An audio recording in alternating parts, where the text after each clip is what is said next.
I don't know, you guys are veterans, you know how it goes. But go ahead with your thought, Bruce. I was going to talk about, did a training literally last week. I said, listen, you have the idea and then let AI refine it. Don't let AI come up with the ideas for you, because and this gets technical, is really absorbing ideas from other places. And that's where you're going to start sounding like copy and paste. You're going to start sounding generic. You're going to start sounding stale. You're going to start sounding gray. And so when we talk about asking better questions, I want you to create the questions, and then we'll leverage AI to refine those questions and make you more effective. It's a multiplier, not a replacement. Quote me on that one. I love that. Love that. For me, I look at AI no different than Word, Excel, or PowerPoint. They are both productivity tools, and their output is only as good as what you put in. Right. That's So good. to your point, it's not about going to AI to say, hey, write this for me or create this for me. It says, and I'll talk about the book that I'm about to put out. What I did was I wrote the book, and then when I was done, I said to Claude, AI, Anthropic, what did I leave out? If I were a reader, what would That's a I great want question. to see in this book?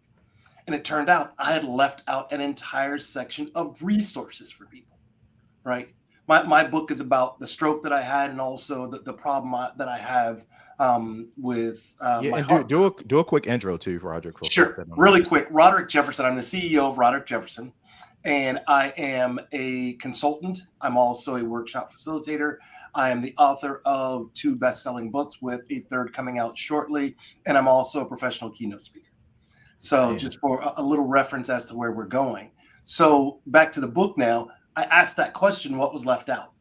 And as I was putting it together and sending it off to editing, I was talking to my wife and I said, imagine if that would have been left out.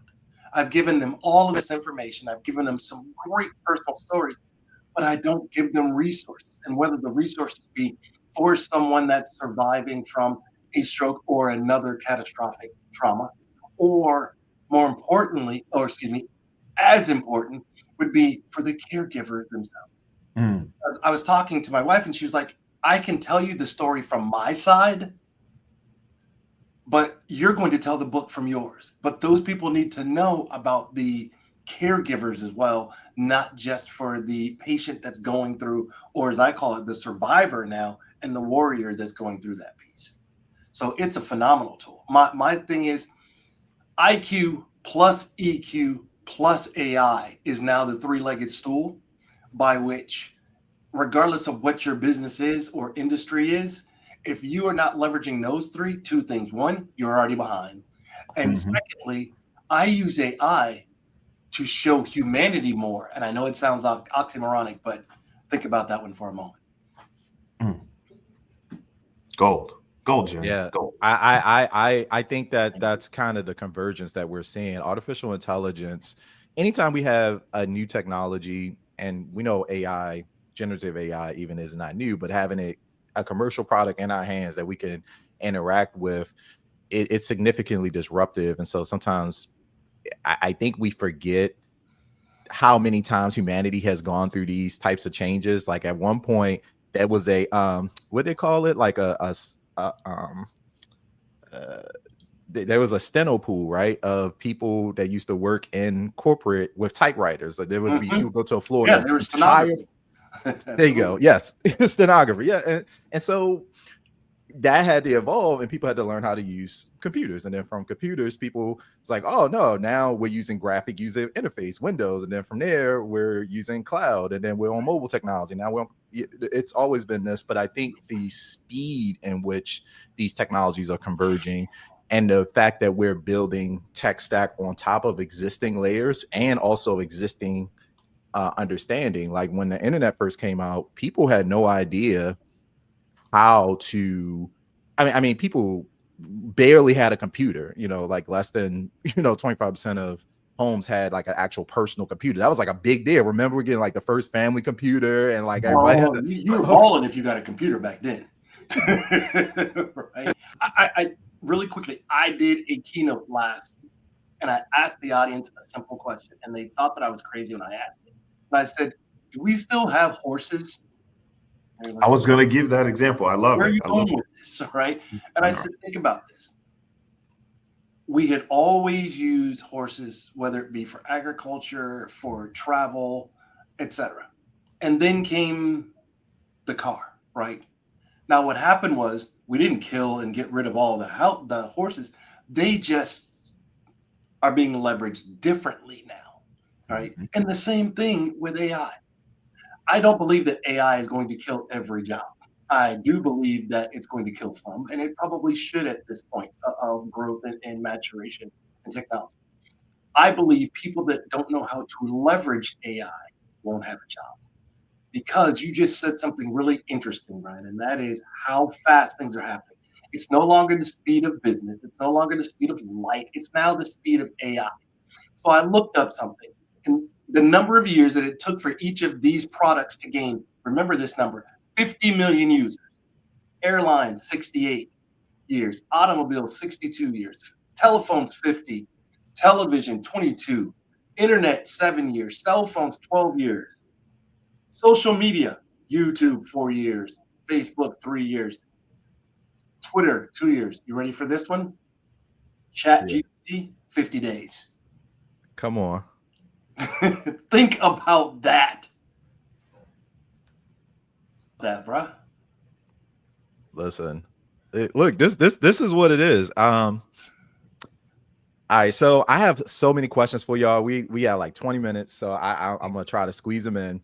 They may be rapid fire. Bruce, No. I have your new book, which is out of press, and we're gonna talk about. Congratulations. Everybody on this call has a new book except for me, but we're gonna work on that. We're gonna work on that. Better questions, better clients, and Bruce, you did something really interesting with this. You crowdsourced the contributions. I know that because I'm in it. So can you talk a little bit about some of the creative strategies that you went to tie into this book, and then we'll get into what you did, Roderick, and then with your new book, and then we'll get into this newsletter because you just blew up your subs on LinkedIn. I think that's a really innovative approach, and then we're done. So this is a quick conversation. So yeah, take it away, Bruce. Man. Thanks for supporting the book project. That's love. I wrote Better Questions, Better Clients for the business and the leader, the people leader. So whether you're an entrepreneur or you're in a corporate world, I'm saying, hey, we've got to grow, right? The primary function of every business is to create and keep customers. And that often gets, let's put shoeboxed into the sales team. And I love Roger and I are on the same page on this. Sales enablement is more than just sales training. It's right. It's our strategy. It's our tools. It's our people. And so I realized to write the best book for those people, it would be arrogant, even foolish of me not to talk to them. So there was over 40 interviews, people from 5 different countries that went into making that book possible.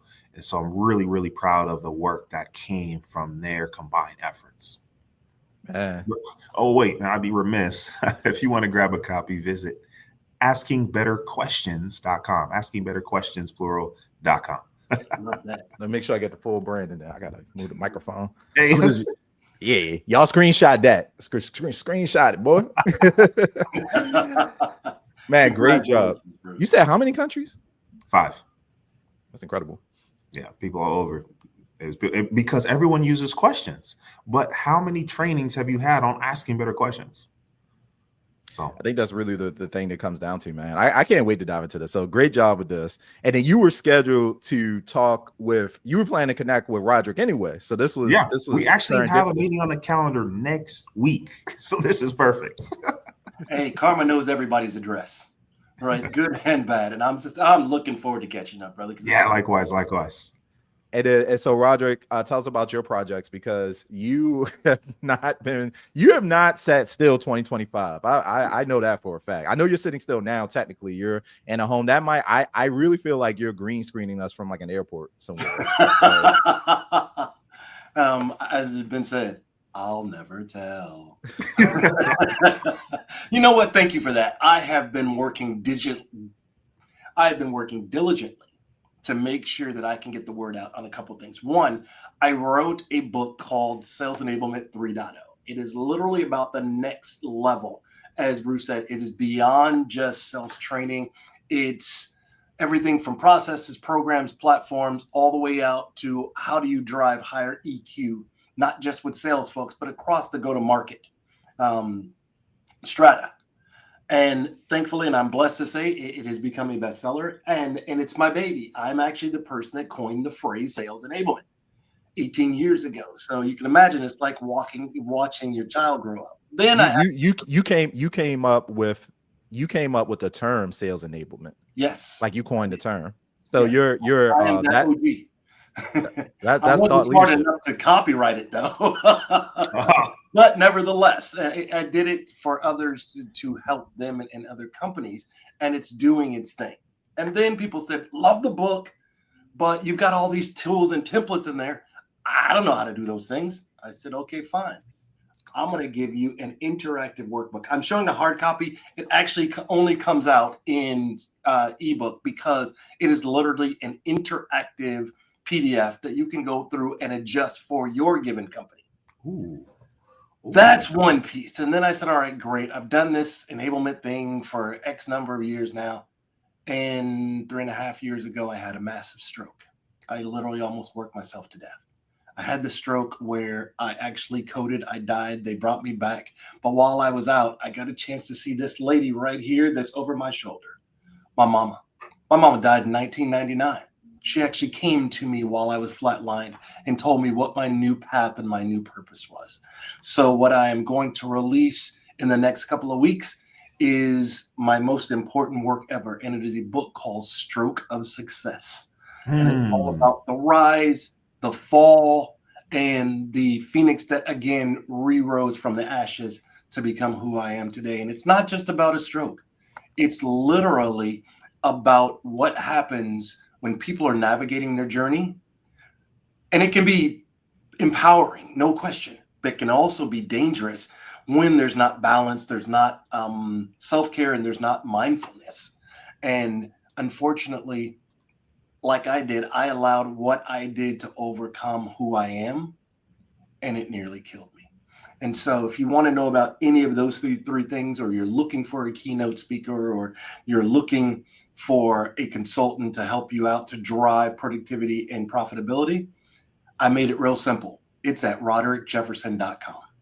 How did you come up with the idea to do the PDF interactive workbook? That's really dope. Thank you. Because if I give it to you in a book, it's no different than me handing you this. It means nothing if you can't put it into practical application, right? And so it goes along with a workshop, a 1.5-day workshop that I do also.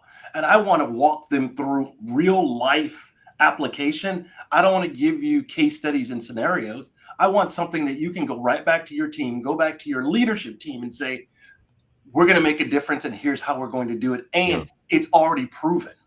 The book is in 86 countries in 18 different languages. So it's out there going right now. When you guys, Bruce, I'm gonna kick this to you too. When you all publish a book in 2025, what's the intended outcome? Like when you throw this in somebody's hands, is this like still the best business card ever, or what? But that's what you said right there, when it's in someone's hands. So there's two purposes of a book. There's a manual or a guide, right? And this for businesses, because there's all sorts of categories. So there's a manual or a guide, like Roger's done, and then there's marketing and demonstration expertise, which I've done. And we accomplish both, but that's my focus. So shout out to Taria Ivana Book Profits Club.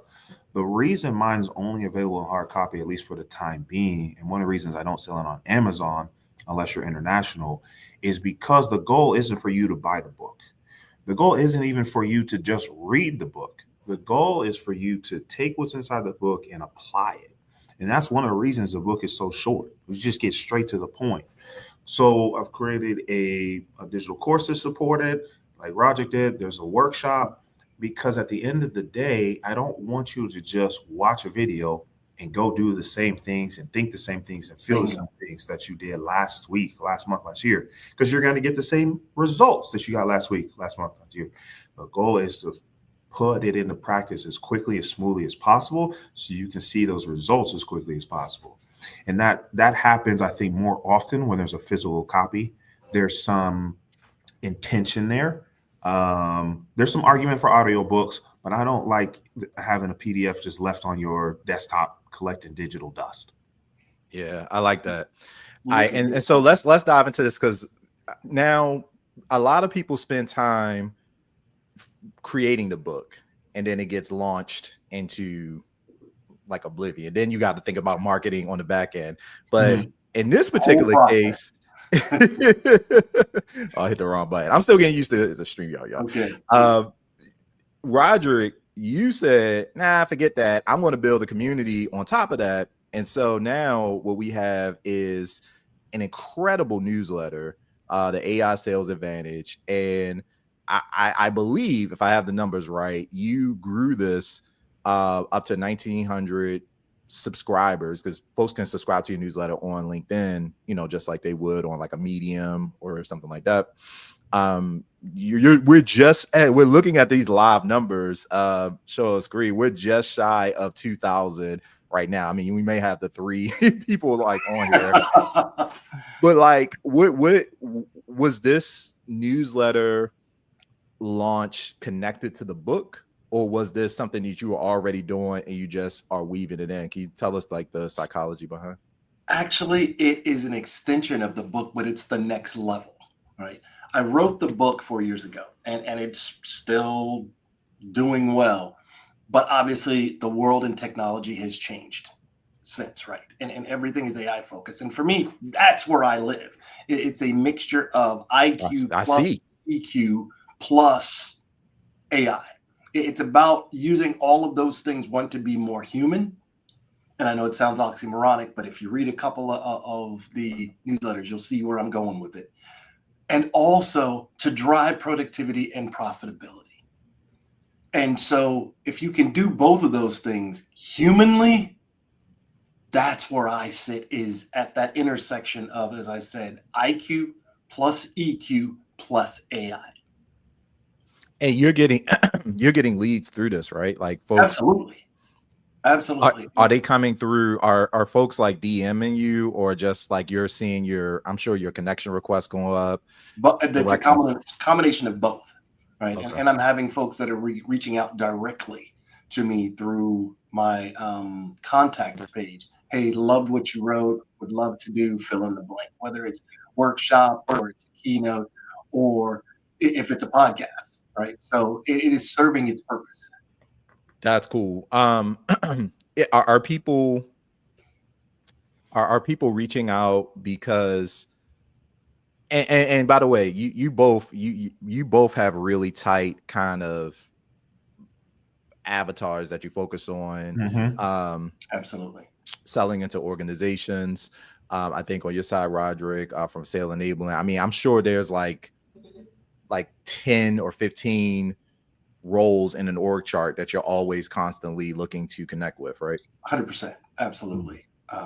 It can be VPs of sales, CROs, CMOs, VPs, or leaders of enablement. And that's where I play really well in that space.